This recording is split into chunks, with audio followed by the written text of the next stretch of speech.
What is going on this beautiful Sunday morning? Well, the camera will focus there. There we go. Some puffy marshmallow clouds, but the sun is out, as you can see. Got the race car pushed out here, getting some sun. We got to do something with this. I'm just going to show you guys this real quick. This is that new TIG welder I bought. I still got to get an argon bottle, but it does AC, DC. It'll stick weld. It'll pulse. It's got a pedal. It's got a torch. Nice torch. There you go. And yeah, so that should be pretty decent. We'll do some videos on that. We got to build some exhaust parts and an intake manifold for a Beetle.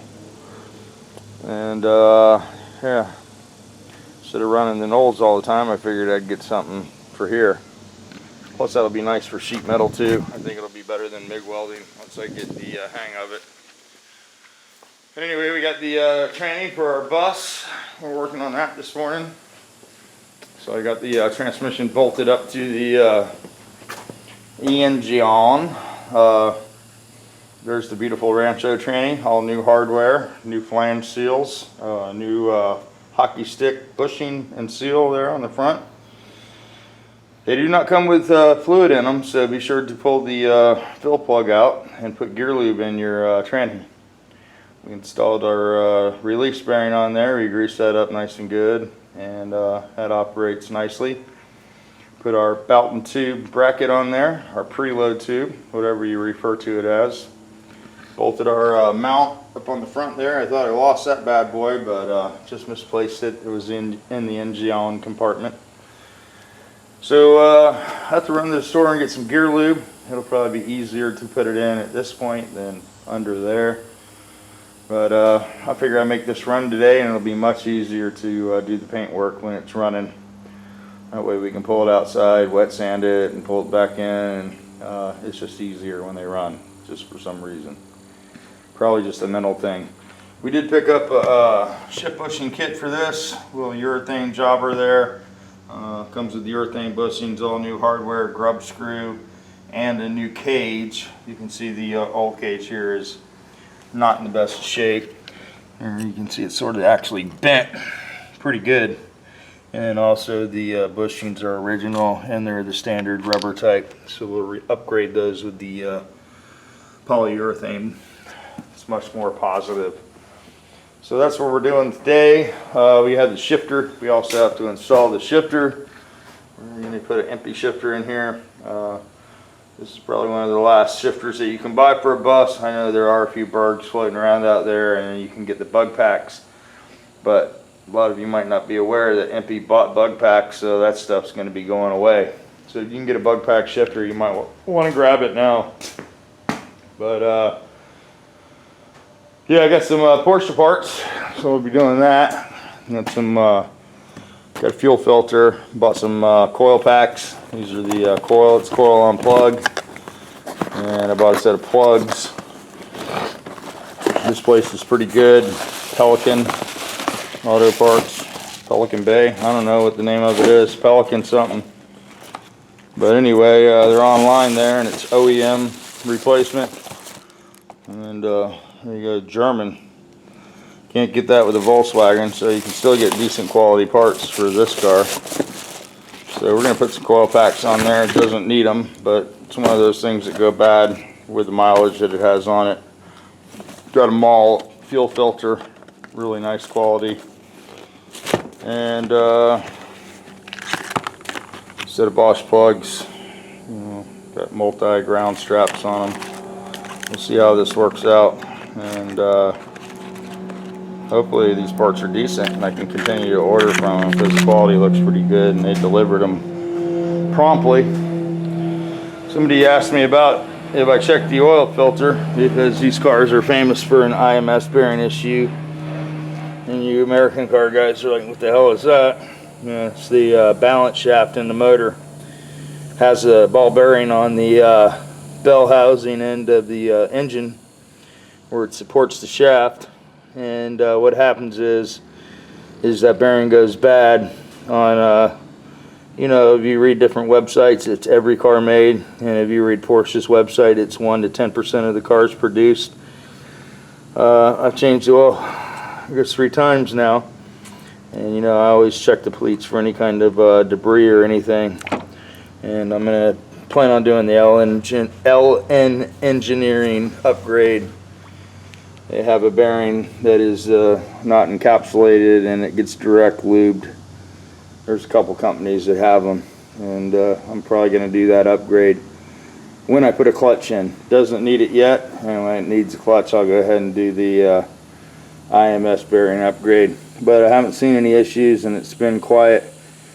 If anything's going to go bad, it's going to be the starter. It's sort of Haggerty sounding after it starts. It has a so I am probably going to put a starter on. I'm going to do the plugs, the coil packs. I'm going to get that thing detailed, and I'm going to put it up for sale. More than likely, I found another car that has less miles, and it's the 997. It's the next body series after the 996. I might pick that up.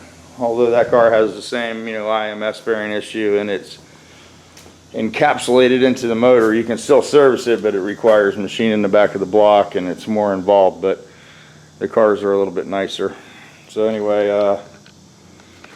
got some parts yesterday. Picked some parts up. Ran to the parts place. I got some valve springs there for Greg's cylinder heads. We're going to do some Super 1600 heads for Greg. Got him some IAP springs, singles, set of chrome moly retainers. Got to pick up the camshaft still. Picked up a mirror for my bus because I've been cruising around with no side mirror. And I picked up an empty sump for the 2110 build. I was surprised at the quality of this. I was, you know, able to touch it and feel it. It is minus the hardware kit, which they said they would, you know, get for me. But I believe this is a 2.5 quart or a 3 quart sump. I'm not really completely sure.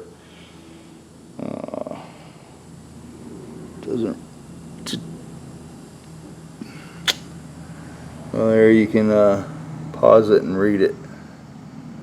3.5, I guess.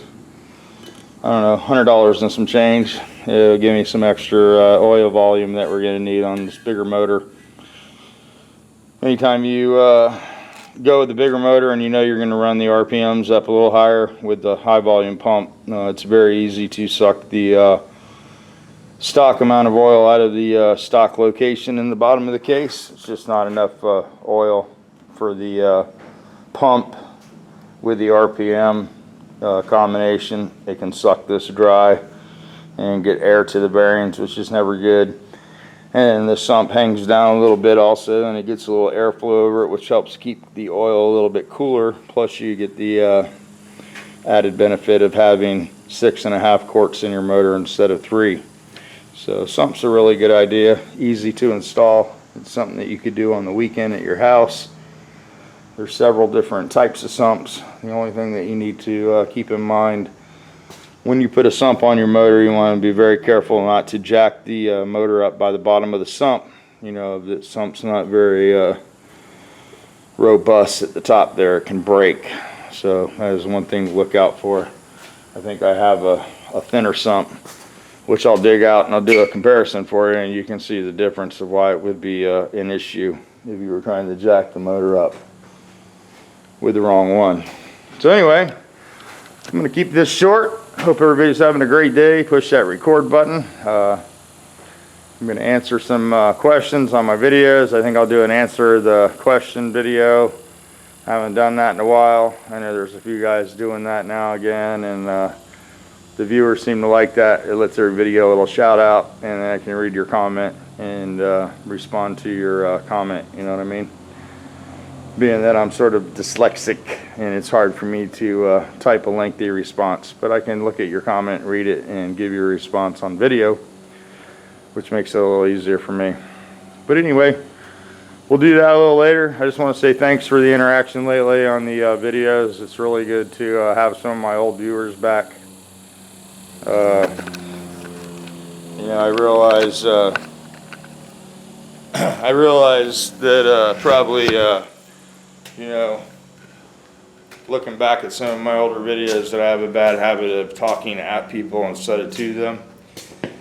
And it's not really anything that I really mean. I'm just trying to get my point across, and I'm just showing you how I do it. I don't mean to piss anybody off. And if I ever pissed anybody off in the past, it's just probably unintentional, totally unintentional. And I apologize for it, you know. Maybe my demeanor was not quite right for a while. But hopefully we can start the interaction back up.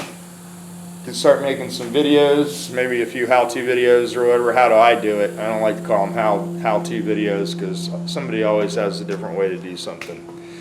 But let me go cool off for a while, drink this big ass soda that Andrea brought me, and then we'll pop this motor in. Where is it at? Right there. We're gonna pop that motor in, and then we'll go for a bus ride. You know, this thing's been sitting for a while, and I'm gonna have to drive it and sort it out again. That's the one good thing about a Volkswagen. When you don't drive them for a while, it's like a boat. You know, you sort of got to just go through everything again. So we'll drive it, knock the rust off the brake drums and all that stuff. Make sure we don't have any leaks. Get the mechanical all squared away, and then we'll tackle the paint.